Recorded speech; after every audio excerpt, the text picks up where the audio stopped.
Let me tell you, again, a very key principle here that makes this very different from a lot of what you're going to see.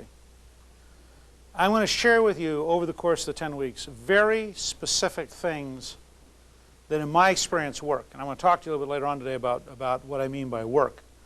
But what I want you to think about for a second, and my credentials for being here are severalfold. I'm a PhD in history. I've taught for years. I am a national leader. I've been working on the question of self-government for 36 years.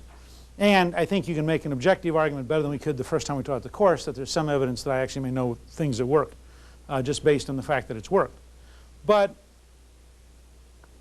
the principles I'm going to tell you about and share with you are designed for you.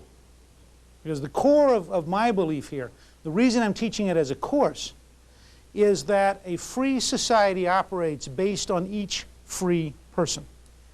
So that if we're entering an information age, the reason I'm sharing Drucker with you, which is the effective executive, is Drucker's argument that in the information age, every citizen is an executive. Every person, and you can literally figure this out. Two examples. It's been estimated that as late as 17th century Britain, if you lived in a small village and you were a peasant, the total amount of new information you got in a lifetime was less than the Sunday New York Times. That in your lifetime, the total amount of new ideas, new information, you know, what happened to King John? Who's King John? I mean, people had very limited oral traditions of very local information. You now in a totally different world. The total number of decisions you could make. Well, it's time once again to plow.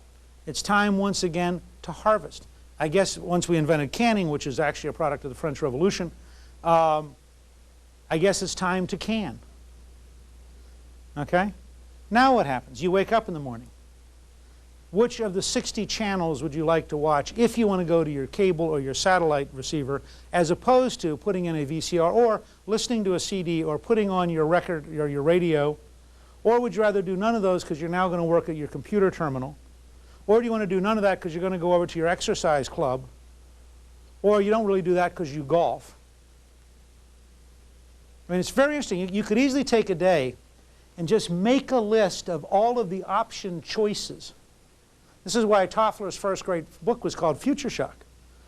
Because Alvin and Heidi argued, what's going to happen to people is you're used to making 5 decisions a day. Now you're going to make 3,000. Okay?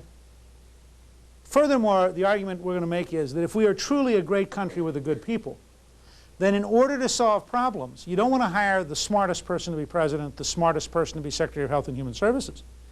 You want to figure out what's smart, and you want to communicate it to every one of you. So that, and by the way, this is why we beat Nazi Germany.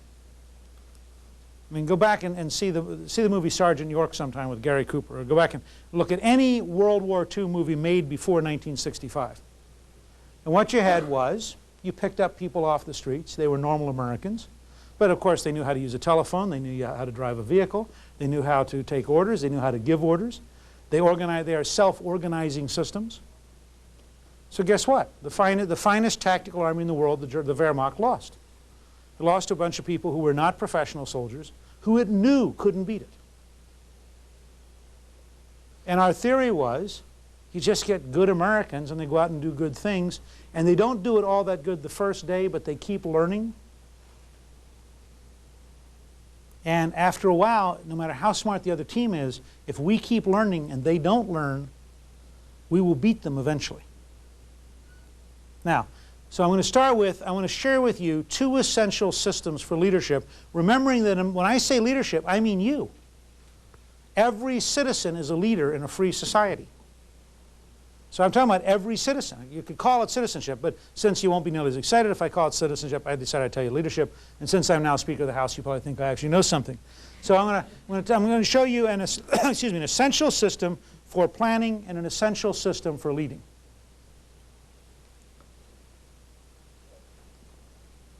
And there are 2 different behaviors. Planning is, in the end, done inside you. You can have a planning committee, but sooner or later it comes down to, let's put something on the board, and that's inside. It can be inside the committee, Or it can literally be you listen to the whole committee, then everybody else takes a break and you write the first draft. But leading is by definition outside you for a very practical reason. If I lead and you don't follow, I ain't leading. So if I'm going to lead and you're going to follow, in other words, I can plan inside me for me. But if I'm going to lead you to follow me, I've got to find some connection between us that gives you a reason to want to come with me. Y'all with me so far?